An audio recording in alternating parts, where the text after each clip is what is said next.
Ram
Ram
We want to thank Vasanta and her brother for her beautiful Bhakta.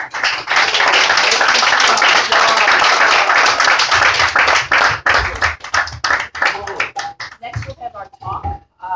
Navadweep Prabhu, who was scheduled to speak, had to leave town in a family emergency. So we're going to hear tonight from Bhakta Aaron. Bhakta Aaron's been seriously practicing Krishna consciousness for over a year. This will be his first public lecture.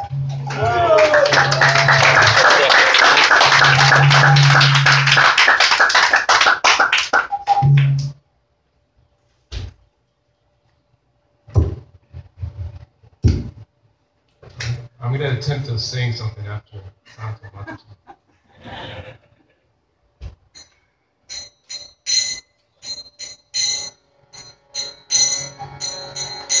Jaya Radha Madhava Jaya Kunda Bihari Jaya Radha Madhava Jaya Kunda Bihari Jaya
I was born in the darkness of ignorance. My spiritual master opened my eyes with the torchlight of knowledge. I offer my humble obeisance unto him. Namo Om Vishnu Padaya Krishna Prasthaya Bhutale Srimati Bhakti Vedanta Swami Nityamini Namaste Saraswati Devi Gauravani Pacharine Nirvishesha Sunyava Ashkitati Satavine. So, thank you everyone for coming. Looks like I only have 22 minutes left, so I got a lot to cover. So, is there anybody here for the first time? What's your name? Zach. Okay. Alex. It's nice to have you here. So, is everybody familiar? Is anybody not familiar with Srila Prabhupada? What? Srila Prabhupada. How do you know when you're familiar with it? Well, I was just going to briefly discover who Srila Prabhupada is. So in 1965, Srila Prabhupada was ordered by his spiritual master to, well, he was ordered way long before that, but he was asked to come to the West to preach Krishna consciousness. And he came here on a boat. He was 69 years old, and he had $7 in his pocket. And he on the ship on the way to America, he had 2 heart attacks. He was 69. He didn't have anything. He came to New York City, and he sat in the park, Central Park, and he just chanted Hare Krishna. And let's see, 12 years later, I believe, they had started 500 temples. He had translated and written over 60 volumes of books, and he inspired so many people. He had over 5,000 initiated disciples. And Mother Sandamani, she's one of his disciples, and she's in this community. And he empowered her, obviously, to start this community. And so, one small realization I've had since I've been here, been living at Govinda's, I've been living here for about 8 months, is that I talk about serving devotees, and my realization is that if you serve Mother Sandamani, you're going to make spiritual advancement. She's a pure devotee, and she doesn't like these things to be said about her, but she's created this shelter here in Tucson. It's a place people can come for spiritual guidance, and Mother Sandamani is happy to. This is a shelter she created. She created this to help people in their spiritual life and be free from the outside miseries and come here be able to immerse themselves in drawing closer to God. This is not a paid advertisement. It's not said enough. Okay, so I'm going to start. So Krishna consciousness is the process of growing in love for God, and it's not dogmatic. It's not sectarian. It's not saying that we're the only right people. This is the most powerful process in order to awaken love for God in our heart. And it's not just something Srila Prabhupada taught, but all the great acharyas. And this Krishna consciousness goes back to when the Bhagavad Gita was, well, it goes back, it's actually timeless knowledge. This is knowledge that isn't relegated to just a certain number of years. So Krishna comes here when your religion becomes prominent, and he comes to reestablish religion. And especially in this age of Kali, which is the age of quarrel and hypocrisy. So Krishna came 5,000 years ago and he spoke Bhagavad Gita. And this is Bhagavad Gita is called, this means the Song of God. And it's a poem. And you can find in it every question you've ever wanted to know. Why are we here? Where are we going? Why are we suffering? What's the meaning of life? So many things. So I wanted to talk about tonight perfection in relationship. So I had quite a few notes, and I don't have much time, but I'm going to do the best I can. And first I want to talk about how we go about getting knowledge in this process. So there's either you can get knowledge through utilizing your senses and seeing the world around you, and using your senses and just being able to observe and see, or you can get knowledge from a higher authority. And so Krishna consciousness, we get our knowledge from a higher authority. So just like if you're going to try to learn engineering, or you're going to learn any sort of specialty, you're going to go to the person who is expert in that field. So that's how we take our knowledge. One of the problems with taking knowledge from our senses is that humans have 4 defects. And one of those defects is imperfect senses. And along with that, this universe is so expansive that even if we could understand everything about this particular world we're in, this particular planet, we couldn't even begin to understand the whole cosmic manifestation of everything. And it's said that the material world is just a teeny portion of God's creation. And so in order to find knowledge, we have to find someone who's an authority in spiritual knowledge. We have so many people who are authority in science, mundane scientific knowledge, but someone who's actually been in touch with the spiritual environment, the spiritual world. And so it takes some discretion in finding that person. But I come from a Christian background, and whenever one of the things that we talk about is if you sincerely seek, you really want to know the truth, that you will find. If you seek, you will find. If you knock, the door will be open for you. So if you truly are seeking the truth, so many people want to be cheated. They don't, because they know in their heart that if they take to a serious process, they're going to have to give up. They're going to have to give some things up in order to gain something higher. Just like if you're doing you're trying to gain anything, even materially. If you're trying to become more healthy, you're going to have to stop eating some things and have to eat a certain diet that makes you healthy. The same way people know in their heart that in order to gain the goal of life, which is not this material world, you're going to have to give some things up. But the process is actually blissful because you're getting something up and you're getting something much, much greater. So there's a verse that we're learning in the class that Melissa Nami is teaching. It's Tadvidi Panipatina Paripastina Sevai Padisam Te Dhyanam Dhyanina Tapadarshina. Just trying to learn the truth by approaching a spiritual master. Inquire from him submissively and render service of him. The self-realized souls can impart knowledge unto you because they have seen the truth. So this key thing is they have seen the truth. There's a difference between theoretical knowledge. For instance, if someone's teaching, if you want to learn how to ride a bike, for instance, and someone comes and tells you, this is how you ride the bike, this is how you pedal, this is how you do it, but you don't really know until you actually get on the bike and you start pedaling, and then you might have to fall over a few times, and then you get back up, and then you really learn by that way. So those who have seen the truth, those who have really realized it, and it's not just something theoretical. So, I'm sure all the devotees have heard this, but Prabhupada called this, people take knowledge from, for instance, scientists. And scientists are constantly changing their mind, and there's so many special interests. One thing today will be true, and 10 years later it will be completely different. Okay. I apologize, I'm not used to talking in the mic.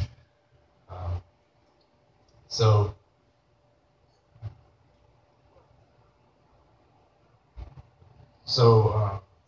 Prabhupada called this, when we try to take this knowledge from scientists, he calls this Professor Frog philosophy.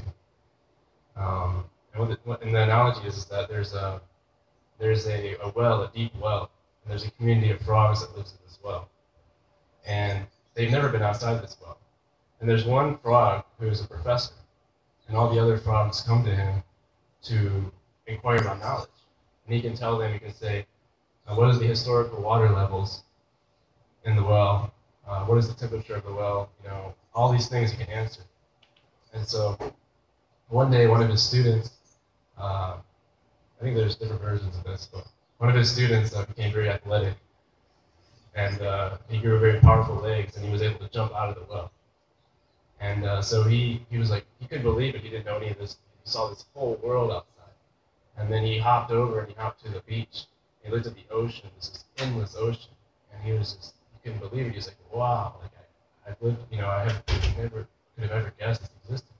So he came back to the well and he tried to explain this to the Professor Frog and to all his friends and relatives, and they just said, I can't believe that. It doesn't make any sense. I mean, this is all we've ever known. I think you're lying. I think you're making this up. So someone who has seen the truth, a spiritualist who has actually been in touch with the spiritual energy, in touch with God.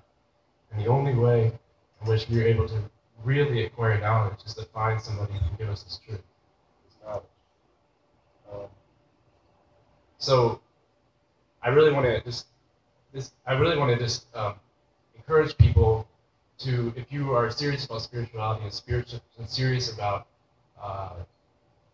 gaining something out of this human life, gaining something greater than just things we're used to in everyday life, to really try to engage in the process.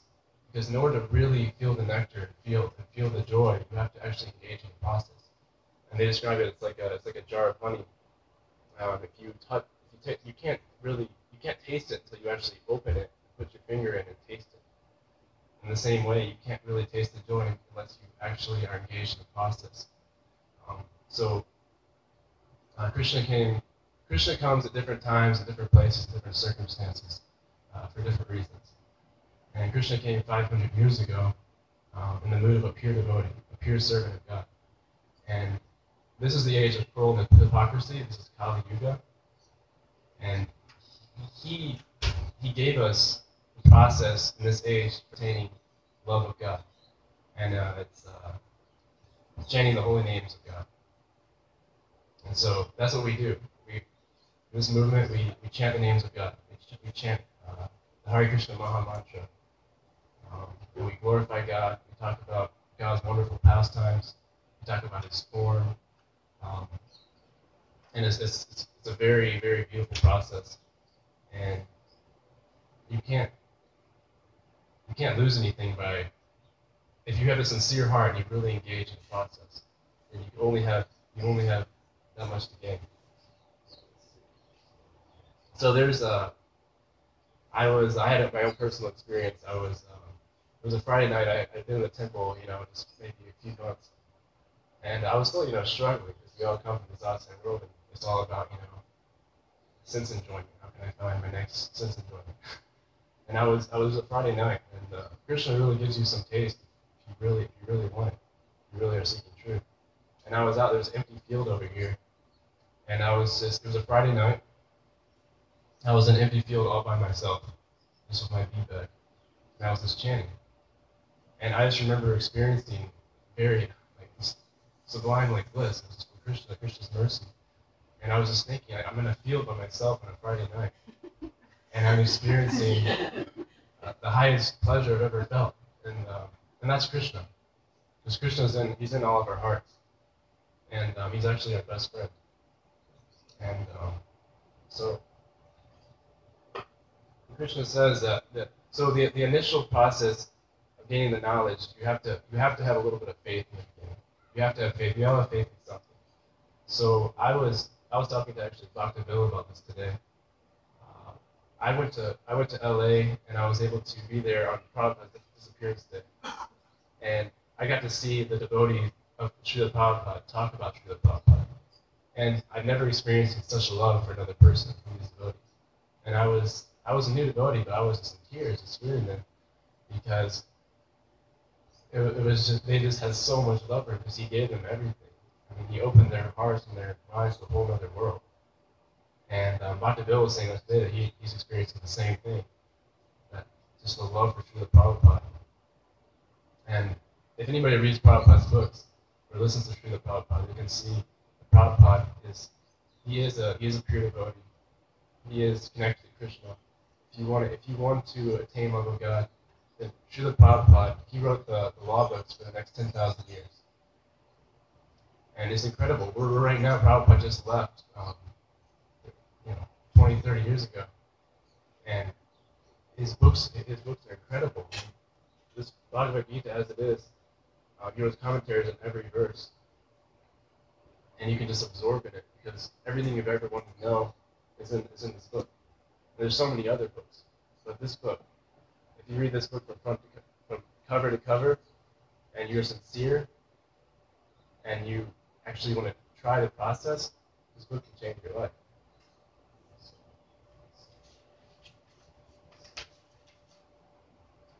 So everyone is suffering in this material world, and everybody thinks that they can find happiness in this material world.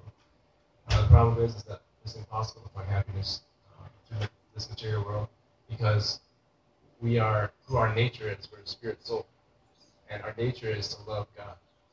And God has given us this material nature because for some reason or other we are trying to enjoy separate from God. We can't say how or when it happened, but everybody is suffering, and the more one tries to enjoy through the senses, the more he's going to suffer. It's actually exactly the amount you enjoy the material world, the exact amount you're going to suffer. And you can see that. And we were talking about this in Bhagavad Gita class, that even if you have a perfect relationship your whole life and you're married, and relationships are wonderful, but material relationships, in the end, you're gonna feel much separation and sadness. So just some examples of people who are suffering.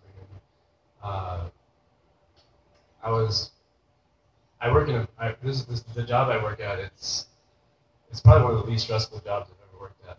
And I have a workmate, and she's 25 years old, very smart, and she gets stressed out a lot. I've noticed that pretty much everybody in the office gets stressed out a lot, and that's a lot of difference between devotees. Devotees seem to be always happy. Sometimes there's little things, but for the most part they're happy. And the other day I know she was taking like ibuprofen. I asked her, I said, so how many have you taken today? She said 8. And it just shows, even you have a good job.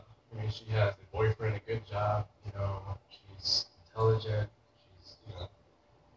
and she's still suffering.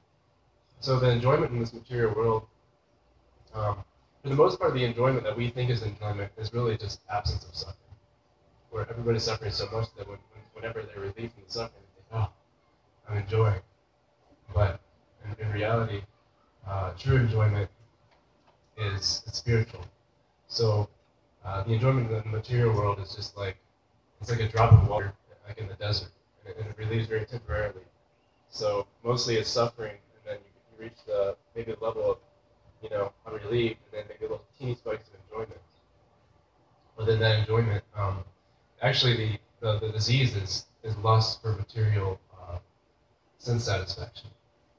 And Krishna says in the Bhagavad Gita, thus the wise living entity's pure consciousness becomes covered by his eternal enemy in the form of lust, which is never satisfied and which burns like fire. So I asked, there was a very senior devotee who came here several months ago, and he had so much wisdom and knowledge. And I asked him, I said, so what is the difference between temporary sense pleasure and true happiness? What is the difference? And he told me, he said, true happiness is on the other side of sense gratification. So what that means is that if your goal in life is to go towards gratifying your senses, if your path is trying to gratify the senses, then you're going the opposite direction of true happiness. So I wanted to ask, what does everybody think is the highest in the material world? What is the highest level of enjoyment that we perceive? For me, I was thinking of the highest in the sky. For me, it's seeing a flock of birds. Okay, that's beautiful. That's Krishna. That's Krishna's nature. So seeing everything in relation to Krishna, it's very beautiful. Health. Sorry. Health. Health. Health is. Prabhupada talks about balance a lot. We have to keep our body healthy, and then also, in order to be able to be on the path of spirituality. So I wanted to mention is that from what I've seen and observed is the most important things of our lives are relationships, and the strongest relationship attachment is and what they talk about is the closest thing to our relationship with God is our relationship with our mother. We can never be separated from our mother. We're always attached in that bond here in this life. So in our hearts, we all want a relationship, and we all want that love. We want that love in our heart. Everybody is just seeking after that love. They're seeking so hard, but they're looking in the wrong places. So